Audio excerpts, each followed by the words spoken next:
Hey, good morning, everybody. Welcome to Second Cup of Coffee. Pastor Tom here with you. I'm with Will Gonzalez, one of the deacons here at our church.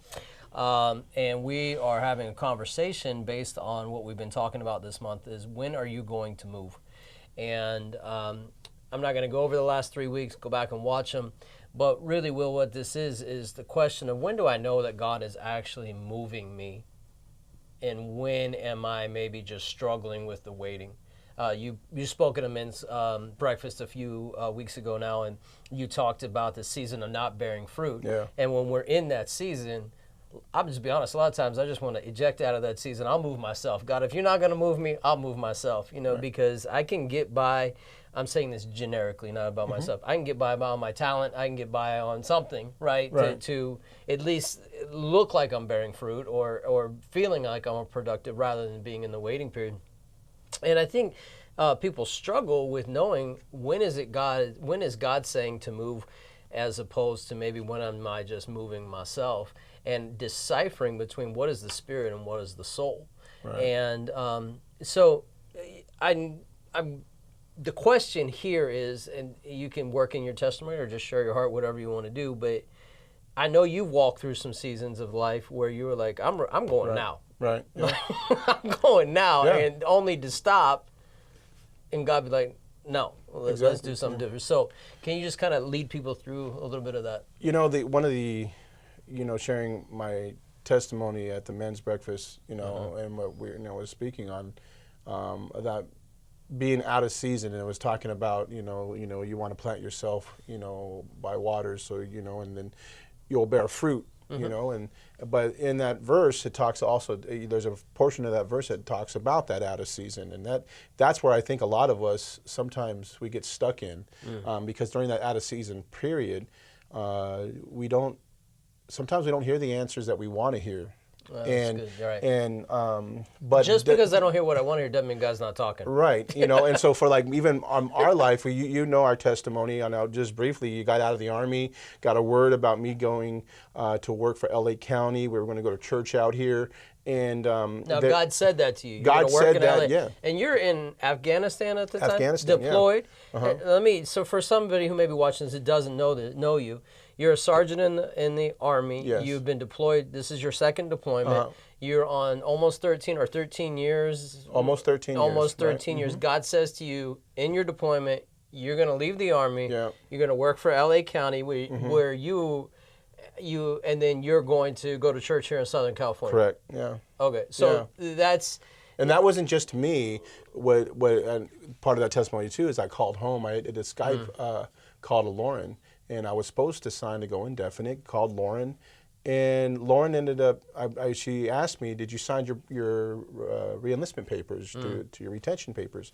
And I said, "I had a dream." And she stopped me. She said, "Hang on a second," and I'm just paraphrasing how it happened. But she said, "Hang on. Did you have a dream that we got out of the Army and moved back to California and started going to church out there?" I said, "Yes." And she goes, "I had the same dream." I mean, right there. So even that portion, Right. was like, okay, I'm leaving. So even the beginning of that journey, I had a word from God that was confirmed from somebody who is more than 6,000 miles away. That had the same And word. it's not like you had planted a seed. It's not like you had primed the pump. Because my life was already ready to go. My life was nice. I was already getting, to where I was going to be part of, higher leadership, and I was with a good unit, good people, and every step of my military career was ordained by God. We prayed about everything. I mean, I can go and listen about when we would move to those different places. Tell that testimony real quick about going to Germany. Oh, so before I went to Germany the second time, Right. I was at a station in Fort Lewis, Washington, and my unit was about to leave to get deployed again. But I had to leave by August 22nd. I remember that date, August 22nd. I had to leave by that date. And it was like May, June. I called up to the Department of the Army, because you have the ability to do that, asked for a duty assignment, because I got a word from God, Lauren and I did, that our time wasn't done yet in Germany, that things weren't finished yet. So I called. I said I needed, I want to go back to Germany. They said they had nothing for me. This happened for months. Got another month go by. Now it's the beginning of August. the guy is done talking to me. He doesn't want to talk to me anymore. He says, we got nothing for you. I said, okay. And then he's like, listen. And I said, well, all right, well, call me when something comes up. He goes, Sergeant Gonzalez, nothing will come up. There's nothing for you. And I'm like, oh, okay. Just give me a call when. And because God said, right. So, yeah. A week and a half before August 22nd, so it was like, go back whatever it is, like August 10th or something, and I get a call, and they said, Sergeant Gonzalez. And I said, yeah, how you doing? And he says, who do you know? Mm-hmm. And I just started laughing. I said, why? And he says, we have spots opened up in Germany, in Europe. And I said, oh, okay. And they told me, he says, I got you Frankfurt, Germany to work at the embassy. I got you Mannheim, and I got you Darmstadt, Germany. And I said, oh, Darmstadt, because that's where we were stationed the first time. And that's where God told you were going back to. And that's where God told me I was going back the first time. I said, I want Darmstadt. Now, even in that, saying no to an embassy position is another, like, no, I heard directly where God told me to go, so I want to go there.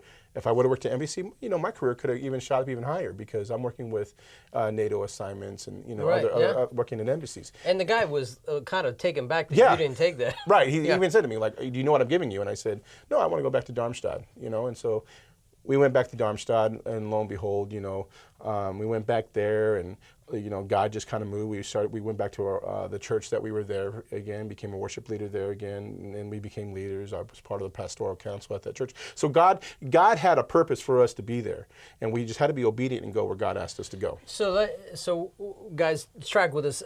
This may be a little bit longer than what we normally do, but I think it is so important, because He's giving you flesh on the bone of how you hear God and being willing to walk out what God asks you to do. There is, when you commit to Christ, there is a place where He says, take up your cross and follow me. Right. What I'm hearing in that, and we'll get back to the original story, but that the military was the vehicle, but God was the purpose. Exactly. So I'm not going to just settle for what you're telling me as the vehicle, because I know where God is directing me, because God is going to do something in that place that if I take this, even if I extend my career, it's not what God wants me to do, and I'm not going to be at peace, and all of those things. I just heard a story today about a young man who walked out of a religion, and he became a Christian, but he was on scholarship at a university that was part of that religion, and he and his wife had to walk away from everything. Had to walk away from the school, had to walk away from scholarships, had to walk away. He couldn't finish his degree, but he's like, but Jesus. He said, Jesus took over my life. And he said there wasn't really an option for me. So, guys, sometimes it comes to that. And that's why I want to continue this story, because his testimony will help you overcome when those decisions come. So you're 13 years in. When you said that your next assignment was pretty much to finish out your 20 years or whatever you're going to end up doing, get your full benefits, get your full retirement. Yeah, because that was 2 years. 2 years to getting as some people in the military know, you can actually pull out of the military, get out of the military at 15 years, and you can kind of work the system to get a partial retirement. And so you're going to get something. Right. So, but leaving it, when you left, 13, you're getting nothing. I'm getting nothing. Just whatever I get afterwards. Right, for like if you were, because you were deployed, whatever. So that's the decision. You and Lauren, your wife, are in agreement, because God spoke to you and you had a dream, or she had a dream. Right, and if you remember right too, Lauren was blind at this time too. So I had full medical benefits. Lauren was completely taken care of. And some people even looked at Lauren and I and said, "What are you doing?" Because we're stepping away from security. We're stepping away from things that will give you security. I have 4 kids. I had 4 kids, 2 dogs. I'm stepping away from financial security, medical security, a roof over my head, to the unknown, to what God. But I heard. And Lauren and I heard both from God what we needed to do. And you'll probably hear me say this many times, that when I talk to some people, I'd rather be where God wants me to be than rather be where I want to be and not be in the will of God. And it was funny, you said something just before this, picking up your cross and following Him. Nobody ever said picking up that cross is going to be easy. Right. You don't just carry the cross in 2 hands. We have pictures of how they're carrying that cross. It's on their back. Yeah. And sometimes you just got to carry through the hard times, and that road's never flat. Sometimes it's a hill, sometimes it's a slant, you're going downhill, but you still got to carry that cross. So Lauren and I'm in Afghanistan, we get out of the Army, and I come home. and it's not easy. We live here. We live in California. You know, it's not the greatest of. It's not a low cost of living. Yeah, right. The cost of living is very, and I'm living at my in-laws' house, and my in-laws love my mom and dad so much because they opened their house to a family of of 4 kids. Yep. You know, Lauren and I plus 2 dogs, and eventually, you know, Jade and you know and they baby adopted Dakota, a daughter, you know, and then everything else. So I had mean, a grandchild. but there was a moment where when I'm starting at least to get my traction, things are going good. You know, I have a decent job and everything's going good, and I got denied from LA County 3 times. Because that was the word, you're going to work at LA Right. County. I specifically heard LA County. Yeah. Now, and I tried with other counties. Maybe I heard wrong, you know, but I got denied every single time. And I got a call I worked for a company and they got a call from Motorola, and they offered me a job in New Mexico. And if you ever listen to Lauren and I, when we talk, we love New Mexico. New Mexico is like our second home. That's where we wanted to go back to. Well, I got that opportunity. Before LA County? Before LA County. They called and they said, we want you in. They were going to pay for my move. They were going to give me money, you know, to help me find a place. You get a company card, credit card, everything. Wow. And it was just like, okay, our dreams are coming true. Like, we did it. But I remember calling Lauren, and I told Lauren, I go, you know, Motorola called. You know, and she said they want us to go to New Mexico. And she said, you tell them yes. Now this time we're still living with mom and dad. I'm barely skating by, you know, and financially and medical, you know, we were, you know, at times under, over. I mean, it was up and down constantly. Yeah. And I remember calling you. You know, I said I need to talk to Tom. I said I didn't tell him yes, but I need to talk to Tom. And so I called you, Pastor Tom, and I remember, I mean, I know I jokingly talked about our conversation, Yeah. you know, how you said you couldn't really give me you couldn't really tell me where, you know, to go or not to go. But no, in our conversation, you said, you know, there was things that we were a part of here at Rancho Christian Center. You know, we started a home group, and we started certain things. You know, Lawrence was part of Sunday school. And there were other responsibilities that God has placed us in. And part of that word that we got in Afghanistan was that you're going to go work for LA County and go to church here. And if you know Lauren and I, we serve, wherever we go, we serve, yeah. you know, with open hearts. Yeah. And so, do we move? Do we not move? And I remember after our conversation with, you know, you didn't tell me no, you didn't tell me yes, you just prayed with me. Yeah. And immediately after that conversation, I heard God say that this wasn't the job I have for you. And I said, okay. And so I called Motorola and told them no, thank you. And I stayed home. Now, That's a tough call. It is a tough call, but you know, here's the biggest thing is that not long after that, prior to that, you know, God did tell me to okay, now's the time to apply for LA County. Like, you woke up one day, Right. and he's like, today's the day. Right, and then I did that interview.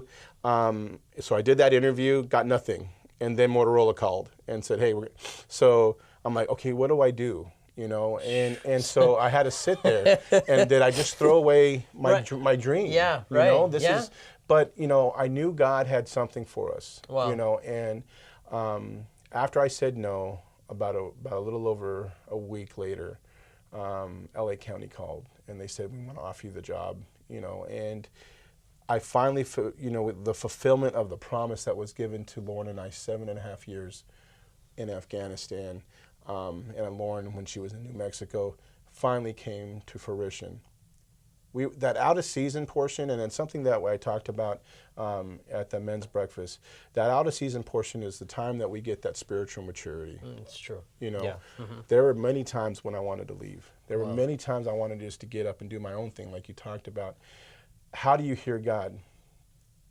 God's going to give you the exact thing that you need every step of that out of season. And sometimes when you're in that out of season, that water isn't as refreshing as we may think it might be, because sometimes that water is just enough to get you by.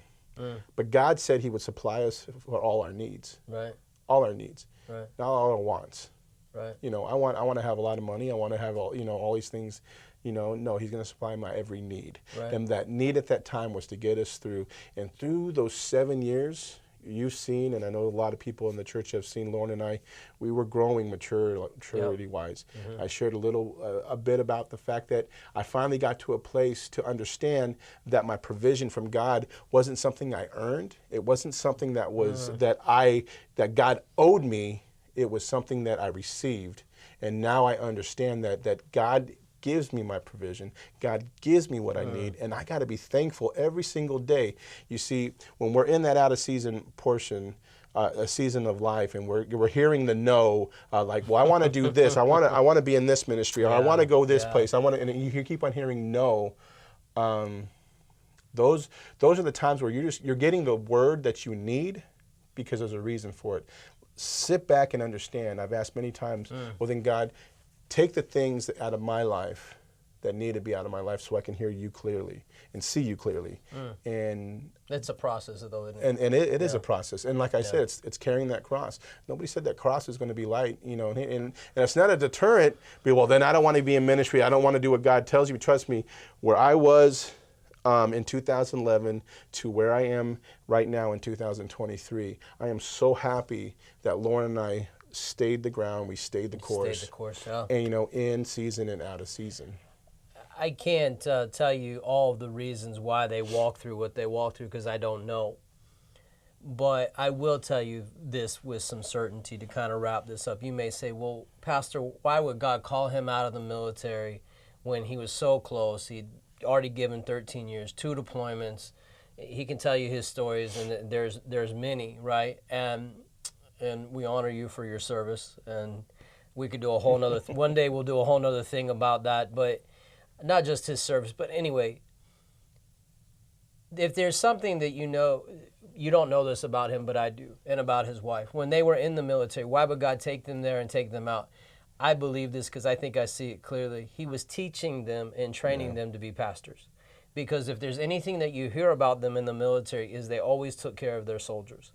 Young guys coming in having no idea how to navigate anything, how to find what to do in housing, what to do with their kids, what to do. You know, they would go and they would take care of them. They would clean houses. They would take care of people, which is what pastoring is.